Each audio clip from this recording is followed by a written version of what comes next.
اور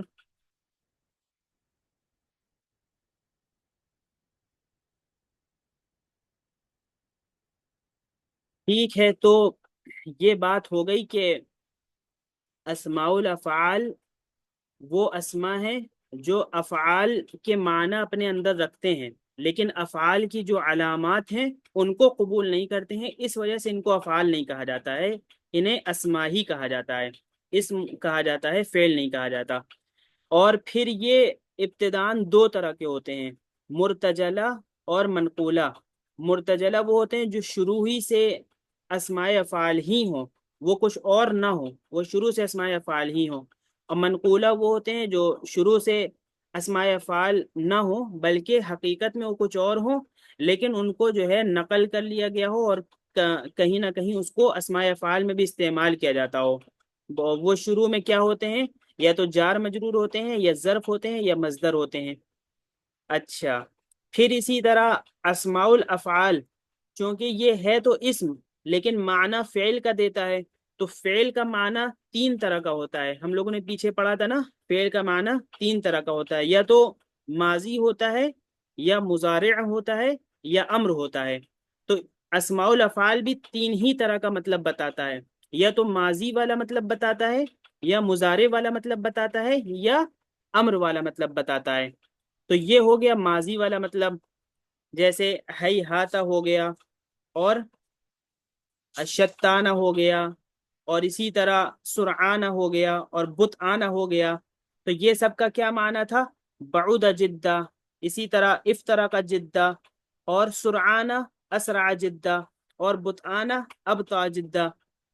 پھر اسی طرح دوسرا اسم الفعل وہ ہوتا ہے جو مضارع کے معنی بتاتا ہے، وہی بمعنی اتعجب، اف بمعنی اتزجر، اوہ و آہن یہ بمعنی اتوجع، اس کا معنی ہے کہ یعنی اس طرح معنی ہوتا ہے جو اوہ ہو، تعجب کا ایک انداز ہوتا ہے نا، ارے ارے ارے، اس طرح کے معنی کے لیے یہ استعمال ہوتا ہے، اوہ اور آہن۔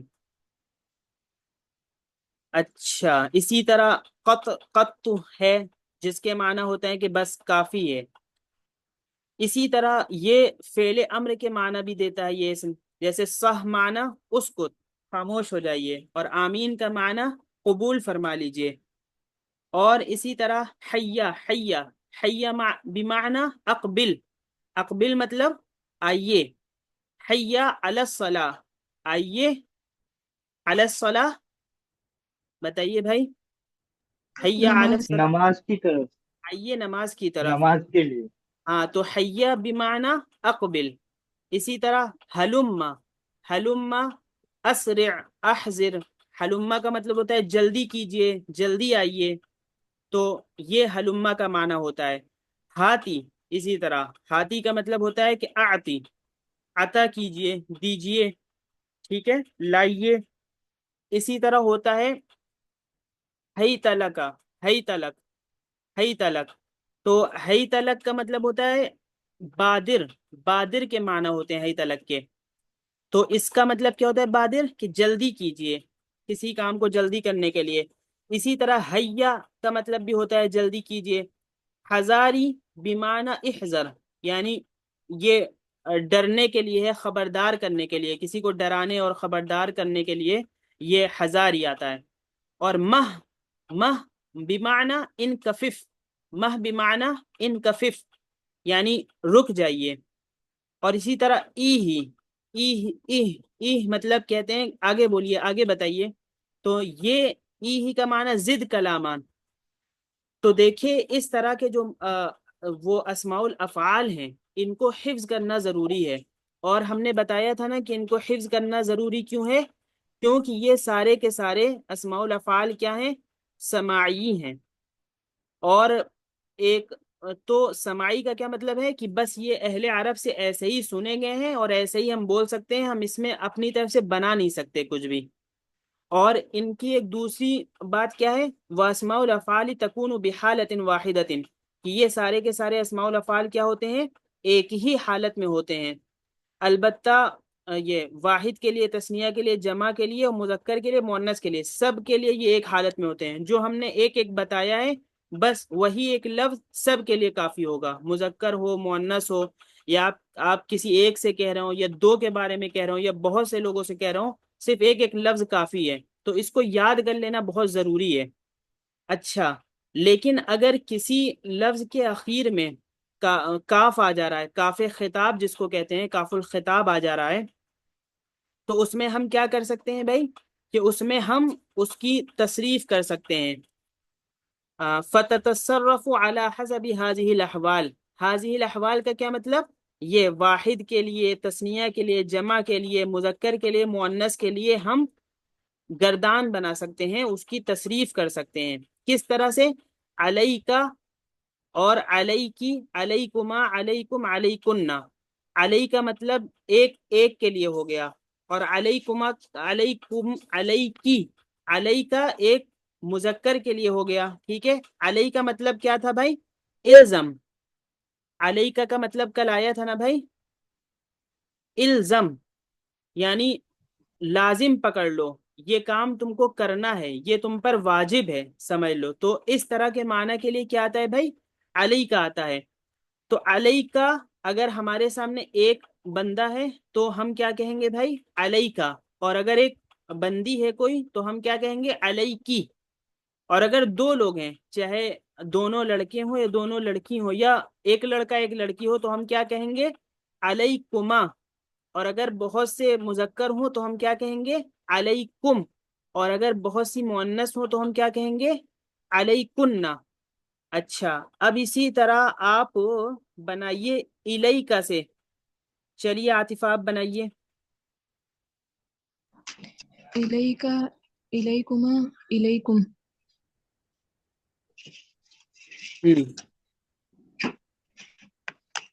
الیکی، ہاں. الیکما، ہوں. الیکن. ہاں ٹھیک ہے. اب دون سے آپ بنائیے، دونک سے عالیہ.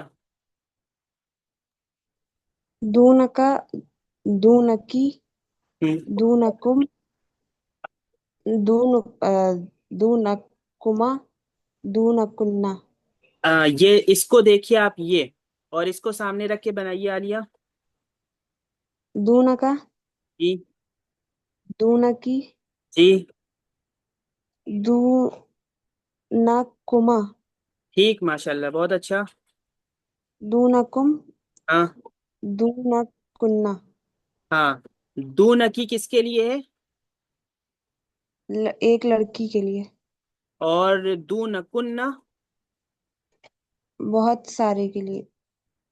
بہت سارے مردوں کے لیے، یا مذکر یا مؤنث؟ دونوں، دونوں کے لیے شاید. ہاں. فرق ہے یہاں پہ دیکھیے. صرف تثنیہ جو ہوگا اس میں دونوں کے لیے علیکما چلے گا، لیکن واحد میں یا جمع میں فرق ہو جائے گا.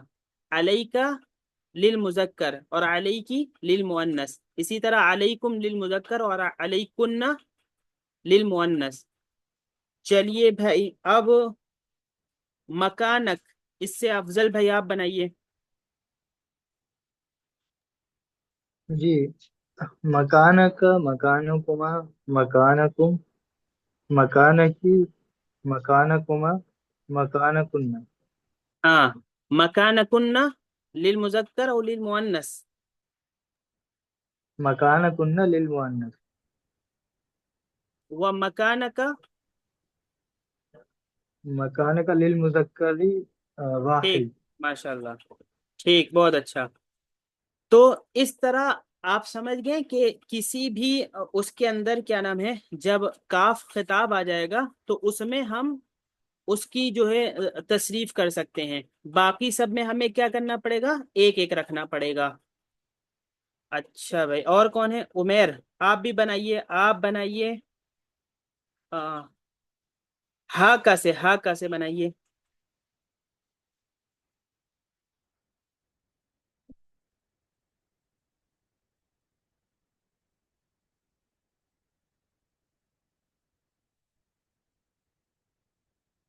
کیا بھائی؟ چلیے تو ٹھیک ہے، آپ سب سمجھ گئے بھائی، یہ 4 5 باتیں اس میں ہیں، اور اس میں جو کہہ رہے ہیں وہ اسماء الافعال کلھا سماعیتن، کہ اسماء افعال سارے کے سارے سماعی ہیں۔ اس کا یہ مطلب ہے کہ یہ جیسے اس میں جو باتیں کہہ دی گئی ہیں ویسے ہی رہیں گی، ہم اس میں کچھ اپنی طرف سے نہیں بنا سکتے، تو ان کو ایسے ہی حفظ یاد کر لیجیے گا۔ جو ہم نے آپ کو بھیجا تھا وہ کیا نام ہے، النحو الحادی ایک کتاب ہے، اس سے ہم نے آپ کو بھیجا تھا، تو اس کتاب سے جو بھیجا تھا اس کو پورا یاد کر لیجیے گا معنی کے ساتھ، جہاں معنی سمجھ میں نہ آئے تو وہاں معنی بھی معلوم کر لیجیے گا، ٹھیک ہے؟ چلیے آگے پڑھیے بھائی، چلیے اس کو پڑھیے۔ جی، اسماء الاصوات ويلحق بأسماء الأفعال أسماء الأصوات وهي على نوعين: نوع يخاطب به وہی ما لا اعلیٰ يعلم، وہی اعلیٰ نوعین۔ وهي على نوعين: چلیے اس کے آگے عاطفہ پڑھیے۔ نوع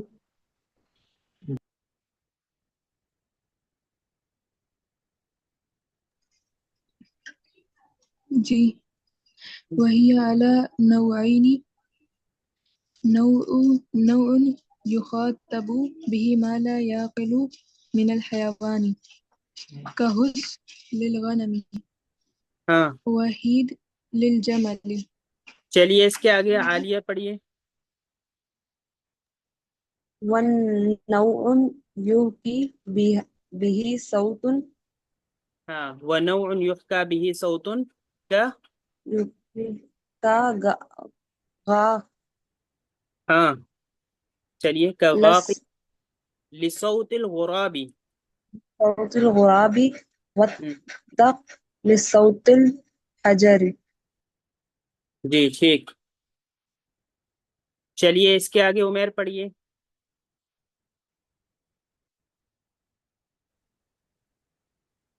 عمیر ہے نہیں شاید، أصوات كلها سماعة. آواز نہیں آئی۔ وَأَسْمَاءُ الْأَصْوَاتِ كُلُّهَا سَمَاعِيَّةٌ۔ اچھا بھائی، چلیے اس کا ترجمہ کریے اوپر سے، جس نے جو جو پڑھا اس کا ترجمہ کرے۔ یہ اسماء الاصوات، جی یہ اصوات سننے والے نام، ہاں، آواز کے نام. اصوات صوت کہتے ہیں آواز کو، اور آواز کی جمع کیا ہے؟ اصوات۔ اصوات، ہاں، جی تو یہ سمجھ لیجئے آوازوں کے نام، اور جی، عربی آوازوں کے نام. یہ جو اردو میں بھی اس کو اسماء الاصوات ہی کہتے ہیں، تو آپ اس کو ایسے ہی عربی نام یاد کر لیجئے، ٹھیک ہے؟ بس جو اس کی جو جی تعریف ہو اور اس کے بارے میں جو باتیں بتائی جا رہی ہیں وہ ذہن میں ہونی چاہیے، ٹھیک ہے؟ جی، ويلحق بأسماء الأفعال أسماء الأفعال، یہ اس کا کیا مطلب ہوگا؟ لحق یلحق، یلحق کے معنی ہے کہ ملنا، ملنا، لاحق ہونا، یہ ملتے، ہاں یہ لاحق ہوتے ہیں اسماء افعال، اسماء اسماء ہاں، افعال کے ساتھ، اسماء الاصوات جو یہ با اسماء با افعال کے ساتھ لاحق ہوتے ہیں. بسم اللہ، بسم اللہ اس کا کیا ترجمہ ہے؟ شروع اللہ کے نام. ہاں، اللہ کے نام سے نا، اللہ کے نام جی سے، اللہ کے نام کے ساتھ، تو اسی طرح کیا ہو گیا کہ اور لاحق ہوتا ہے اسماء الافعال کے ساتھ اسماء الاصوات، جی، ٹھیک ہے؟ لاحق ہوتا ہے اسماء الافعال کے ساتھ اسماء الاصوات. ہاں، جی یعنی جو اسماء الافعال ہوتا ہے وہی اسماء الاصوات بھی ہوتا ہے، یعنی اسی کے ساتھ اس کو بھی ملا کے بیان کیا جاتا ہے۔ اس کی 2 وجہ ہے، ایک وجہ تو یہ ہے کہ یہ بھی ویسے ہی کچھ نہ کچھ فعل کا معنی اس کے اندر بھی رہتا ہے، یعنی اسماء الاصوات کے اندر بھی ہیں تو یہ اسم، لیکن اس میں بھی کچھ نہ کچھ فعل کا معنی ہوتا ہے۔ ایک تو اس وجہ سے یہ اسماء الافعال کے ساتھ ہی ملحق کیا جاتا ہے، لاحق کیا جاتا ہے، ملایا جاتا ہے، ٹھیک ہے؟ اور دوسری وجہ یہ ہے کہ یہ بھی مبنی ہے، یعنی اسماء الافعال بھی مبنی ہے اور اسماء الاصوات بھی مبنی ہے، مبنی ہونے کا مطلب یہ ہے کہ آپ نے دیکھا ہوگا کہ کبھی بھی عربی کے اندر کہیں زبر آتا ہے، کہیں زیر، کہیں پیش، اور کہیں جزم، کہیں سکون، ٹھیک ہے نا؟ لیکن جو مبنیات ہوتے ہیں وہ ایک ہی حالت پہ رہتے ہیں. اگر کسی پہ زبر ہے تو چاہے جہاں رہے زبر ہی رہے گا، کسی پہ زیر ہے تو چاہے جہاں رہے زیر ہی رہے گا. سمجھ گئے؟ اور ایک جی بات اور ہے کہ جس طرح اسماء الافعال سماعی ہے، اہل عرب سے سنا گیا ہے، ویسے ہی ہمیں بولنا ہے، اس میں ہمیں قیاس نہیں کرنا ہے. ایسے ہی اسماء الاصوات بھی سماعی ہے، جیسا اہل عرب سے سنا گیا ہے ویسے ہی ہم بول سکتے ہیں، اس میں بھی ہم اپنی طرف سے کچھ نہیں بنا سکتے. ٹھیک ہے؟ تو یہ دو تین وجہ ایسی ہیں جو اسماء الافعال ہی جیسی ہیں، اس وجہ سے اسماء الاصوات کو بھی اسماء الافعال ہی کے ساتھ بیان کیا جاتا ہے. چلیے اب اسماء الاصوات کیا ہے؟ یہ دو قسموں کا ہے. چلیے اسماء الاصوات سے آپ لوگ مطلب سمجھ گئے نا، کہ جو آوازوں کو بیان کرے، وہ اسم جو آوازوں کو بتائے. ٹھیک ہے؟ کیسی آوازوں کو بتائے؟ یہ دو قسم کی ہیں. چلیے پڑھیے. جی عالیہ آپ پڑھیے. وَهِيَ عَلَى نَوْعَيْنِ، ہاں اس کے اچھا. یہ ہاں وہ کتنے قسم کی ہیں؟ دو قسم کی ہیں. اسماء دو الاصوات دو طرح کے ہیں. چلیے. نوع ہاں ہاں. يخاطب نوع یخاطب به ما لا يعقل من الحیوان. پہلی قسم وہ ہے کہ جس کے ذریعے سے جانوروں کو مخاطب کیا جائے، جانوروں کو بلایا جائے. ٹھیک ہے؟ اسماء الاصوات کی اب جو پہلی نوع ہے، پہلی قسم ہے، وہ ہے کہ جس کے ذریعے کس کو بلایا جائے بھائی؟ جانوروں کو. چلیے جیسے کاف کا مطلب کیا ہوتا ہے؟ مثال کے طور پہ بتانے کے لیے کاف کو لاتے ہیں. مثال کے طور پہ حس للغنمی. غنم کس کو کہتے ہیں بھائی؟ کس کو پتا ہے؟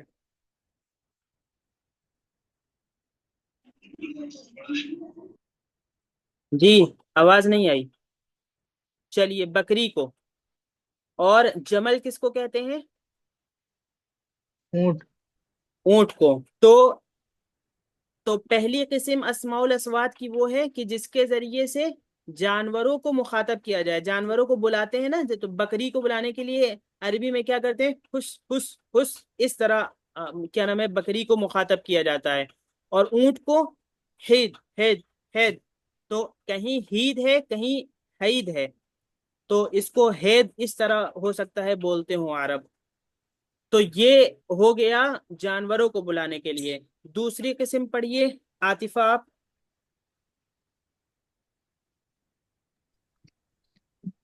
جی. ونوع يحكى به صوت. ہاں ترجمہ بھی کریں. ہاں ترجمہ کریے. اور یہ ایک ایک قسم ہے ہاں اور جو دوسری بتاتی ہے آواز کو. ہو گئی جس کے ذریعے سے جانوروں کو مخاطب کیا جائے. ٹھیک ہے؟ اور دوسری قسم جی وہ ہو گئی جس کے ذریعے سے کسی آواز کی نقل کی جائے. ٹھیک ہے؟ جی. ہاں جیسے كغاقة صوت الغراب. ہاں یہ غاقی، غاقی غاقی غاقی غاقی. غاقی. ہوں جی. یہ کوے کی آواز تھی. ہاں وطق لصوت الحجر. ہوں تق پتھر کی آواز کے لیے. ہوں. اسی طرح ایک آتا ہے عربی میں تق تق تق. تو یہ چھپکلی کی آواز کے لیے ہوتا ہے. ٹھیک ہے؟ مائی مائی یہ ہرنی کی آواز ہوتی ہے. ٹھیک ہے؟ اور ایسے ہی قب قب جو تلوار کے لگنے کی آواز کو قب قب کہتے ہیں. تو یہ وہ آواز ہو گئی کہ جن کے ذریعے سے کیا کیا جاتا ہے بھائی؟ کسی بھی آواز کی نقل کی جاتی ہے. اچھا بھائی، ایک قسم اور ہوتی ہے اسماء الاصوات کی. ایک قسم اور ہوتی ہے کہ جس کے ذریعے سے کیا نام ہے، جو طبیعت ہوتی ہے، طبیعت کا اظہار کیا جاتا ہے، کہ یعنی خوشی ہے یا غم ہے تو اس کو اس کا بھی اظہار کرتے ہیں. اس کے لیے کیا ہوتا ہے؟ بخ بخ. یہ جو ہے شابشی کسی کو دینا ہو تو بخ بخ ابو ہریرہ، بخ بخ ابو ہریرہ. حضرت ابو ہریرہ خود کو شابشی دے رہے تھے ایک بار کہ ابو ہریرہ تو کتان کے کپڑوں سے ناک صاف کرتا ہے. اتنے زیادہ اللہ تعالیٰ نے ان کو مالداری دی تھی.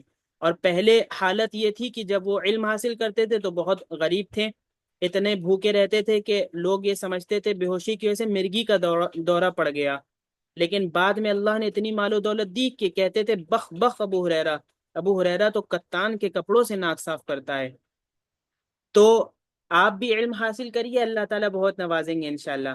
تو یہ ہو گیا خوشی کے وقت. اسی طرح آمین.